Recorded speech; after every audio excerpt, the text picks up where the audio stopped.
Today we're going to be checking out how well these aluminum non-beadlock, just regular aluminum wheels have held up to the on-road and the hard wheeling that I've put them through over the last 15 months. And also the pros and cons of maybe running non-beadlocks versus running beadlocks, because I have run all of those. Then we're going to attempt to fix one of the 37s that has a hole in the sidewall. We're going to try and get that fixed in this video as well. So when you're deciding if you're going to run beadlocks or not, in my opinion, it's pretty simple. If you're going to drive it on the street, you probably don't need beadlocks. Now, most beadlocks are not DOT approved. I understand that there are some, not going to get into the weeds on any of that, but most beadlocks are not DOT approved in order to drive them on the street. So it really depends on your local law enforcement, how they enforce laws on the highway and things like that will determine how likely you are to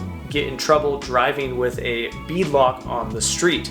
So these Kansei wheels are the Roku wheels. They have 6 spokes, aluminum, and they claim to have an asymmetrical bead hump to help keep the bead of the rim onto the tire. So you can see in these shots, this is what that hump looks like. It's nothing crazy. It is just a little bit of a bulge kind of in the rim to kind of help keep it on there.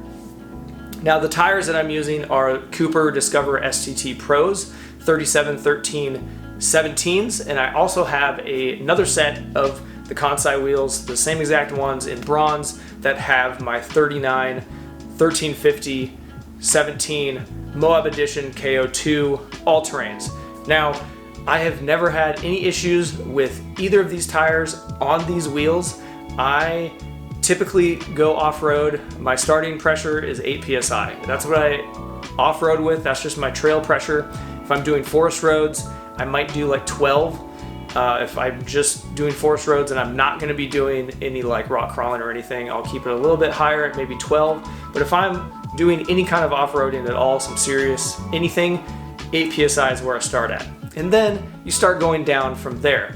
And also the 39, the KO2s, I run those at 4 psi in the snow. Just that's where I run them at. That's where I found the sweet spot of the KO2s, and they are absolutely amazing in the snow.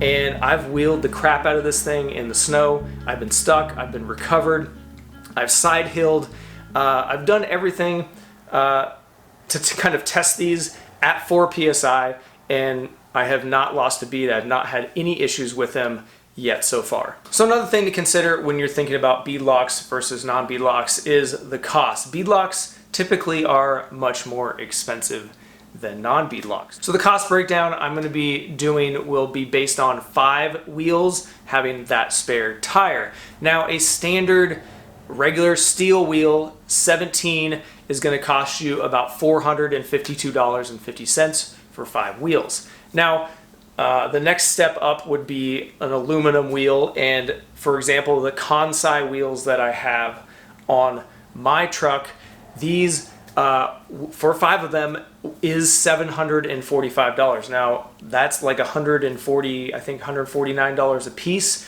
You will have to go to their website and go to wheels into the garage sale section.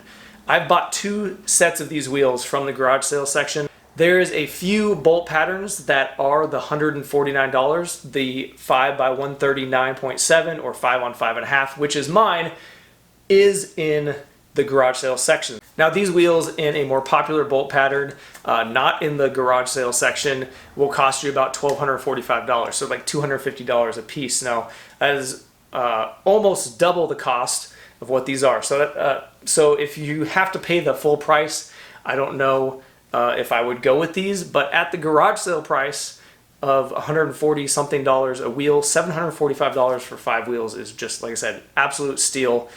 Now moving up to a cheaper beadlock. So just for example, 5 of your Battleborn gatekeepers. Again, it depends on the bolt pattern and what they have in stock and stuff like that, but just a standard 17-inch gatekeeper is $1,400, $1430. And then moving up to our higher end beadlocks, just again, for example, just the Battleborn Sierra Flow aluminum beadlocks. Now those are like $2,500 plus for 5 of them, so you're getting a little bit more expensive. Now you could also go the Method bead grip route, which that'll cost you about $1,695, $1,700. And I forgot to mention the most important thing, the DIY beadlock, which is what I had on my TJ. Now if you're going brand new everything, you're buying the wheels, you're buying the DIY beadlock kit, you're going to be in it $1,134. And that's not including the tools, the welder, the grinder, the welding material, so your spool of wire, and then the absolute astronomical amount of time it takes to weld those beadlocks on. I don't think I will ever do a DIY beadlock ever. It just doesn't make sense to me. I mean, if you get a cheap set of wheels for free, or for whatever, and then you buy that kit, you're saving yourself a bunch of money on the rims, maybe it would be worth it. But if you're buying everything brand new, I would it's totally not worth, for me personally, my time was worth more than the savings that I would get. So let's move on and try to fix the tire that has a giant hole in it. Go driver again, yeah.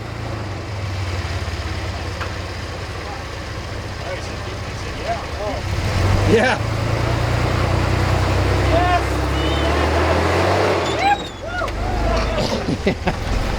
Awesome. Hell yeah.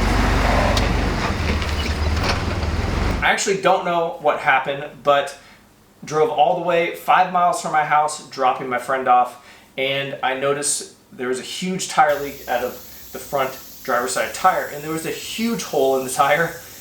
It was missing a chunk of the sidewall tread, and it was a big hole. I don't understand how I drove an hour plus on the highway from the trail all the way to my buddy's house and it didn't leak at all until I pulled into the driveway. I just say I'm just super lucky that that's the way that it turned out and it happened, and it didn't happen on the highway. Long story short, I tried the GlueTread, I tried tire plugs, I tried everything. I spent probably 3 hours until 1 o'clock in the morning. I finally gave up. I drove around a bunch and I just couldn't get it to stop leaking. And one of the frustrating things was the GlueTread kit that I had purchased probably about a year ago, less than a year ago. It came with an accelerator like super glue. You spray it on and it like dries the super glue instantly. Otherwise, according to the instructions, you're supposed to wait an hour for the glue to dry. So I pulled out the accelerator, I made the patch, I glued it on, did everything according to the instructions, and I pulled the accelerator out and it was completely empty. It was just dry. There was literally nothing in there. I contacted GlueTread after I got home, not as a YouTuber or as Muddy Beards or anything, just contacted them through their website as Kelly, and they immediately apologized within 24 hours. They had a new kit sent to me and they said, I'll put it up on the screen, the email here, that they were aware of the issue with the accelerator kit and they had moved away and they're not using the accelerator anymore and they're using a different type of rubber or glue or something like that. But I have both kits, so we'll look at them and see maybe what they've changed. And like I said, I hadn't even opened the new one yet, but they sent it to me free. They sent me the big kit. I think it's over $100. It has the valve stem in it. It has tire plugs. It has everything you need to repair a tire, which is nice because I ended up using all of my stuff to try to repair this one tire on the side of the road. Now I'm out of everything. So luckily, we got that one and we're gonna check it out. Okay guys, so this is the mess that I made right here. So this is the GlueTread tire patch that I made. I don't know what happened. I think with the heat of sitting out in the sun the last couple weeks, this patch and the tire have expanded and contracted. I don't really know, because you can see where the patch used to be kind of glued here. I don't really know. I'm not really sure. You can see that it didn't hold, the glue didn't hold, because it didn't have time to actually cure like the instructions say. So on the top right here, the glue did stick in this one spot, and that was because in that accelerator, just in the tube with the sprayer, there was like one tiny little spritz, and that got in this spot right here, and that did set and nothing else did. Let's try and pull this patch off. Oh, that was actually pretty easy to pull off. You can see this, just a ginormous hole right here. And I use my knife to cut away this tread right here. So in this spot where this hole is, there should be one of these guys right here. This lug right here should be right here. But the rock tore that lug off and made this giant hole. So, and there was another hole right here. I think the cut goes all the way from here to here. So the only way to properly off-road use only fix this tire is to take it off the rim, and we can see from the inside exactly how big this cut in this hole is. Patch it on the inside and patch it on the outside, and then I would be confident that this will hold up, you know, to get me off the trail and to a spot where it's safe to put a new tire on. So for now, what we're gonna do is I'm gonna actually cut away a bunch more of this tread around here so I have a nice big flat surface, and we have power tools in the shop, so it'll be a lot easier to clean all this up. And then once we do that, we're gonna go over to Nate's house, pull this off the wheel, and then patch the inside, and then put it all back together.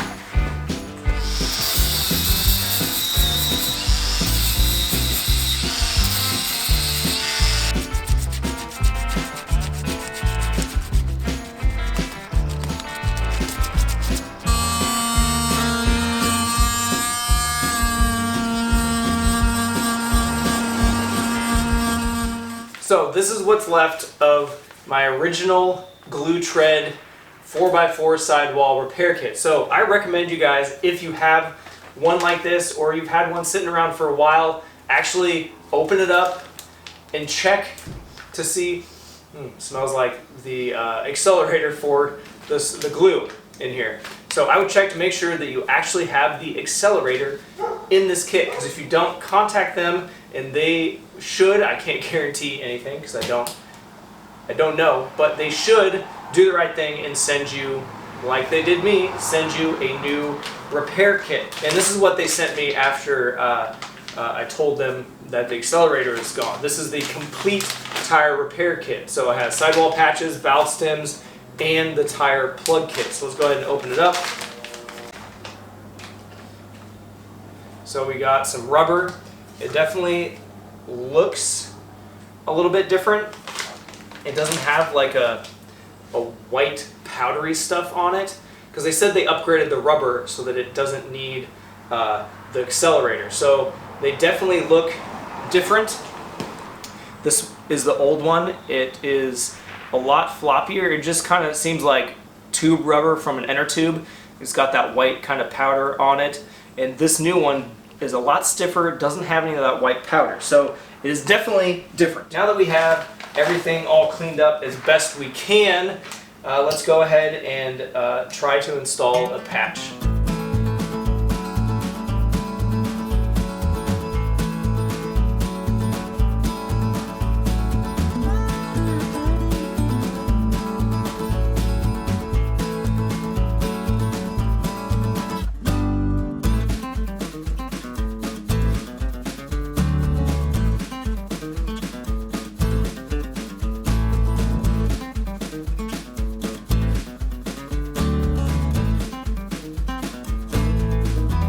Okay guys, with this side repaired, I'm going to load this in the back of the truck, take it to Nate's, we're going to pull this off the rim and actually see the damage from the inside, and I'm going to throw a patch on the inside as well, just to make sure.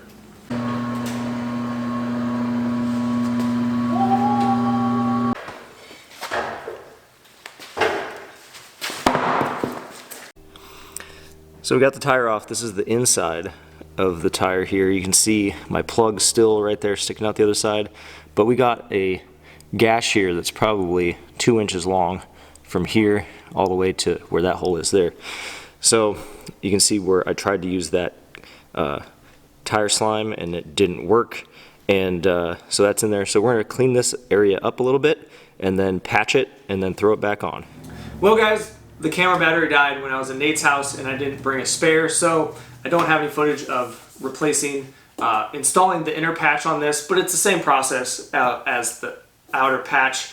Now that I was able to clean it up properly and install it with the new GlueTread kit with the new rubber, not the older one with the accelerant, I'm confident this will 100% hold up as a trail spare, no problem.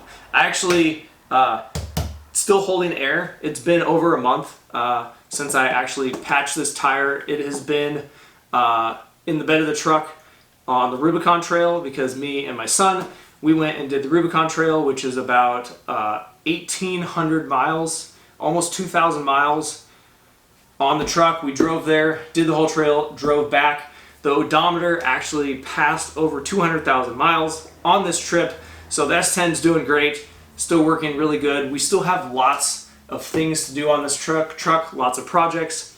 I know that I haven't made videos in a couple of months, but I've just been super busy, having fun, hanging out with the kids over summertime, family vacation, stuff like that, and I just didn't make videos. So I have lots of things coming up, lots more projects on the S10. I got a whole laundry list of things to do even just for this. I have a couple of new projects I've already purchased, and I've been collecting parts for the last 4 or 5 months in order to start a new project. I also have the Jeep to work on, so we got a lot of stuff that we can do and a lot of stuff that we can build in the garage. So that's gonna be it for this video. Thanks for watching, guys. If you want to check me out on social media, I am at MuddyBeards4x4. Check out our website, muddybeards4x4.com. We got shirts, just like this guy right here. You see the back. And stickers, stuff like that. If you want to check it out, muddybeards4x4.com. Make sure you check out our sponsors, Barnes 4-Wheel Drive. I know that it is getting that time of year where you're starting on projects just like me. Make sure you utilize that 10% off at Barnes 4-Wheel Drive when you're doing a big project like the S10 where you're building suspension and doing all kinds of stuff. That 10% really adds up and saves you a ton of money. Okay, anyways, we'll see you next time. See you in the next video. We'll see you on the trail.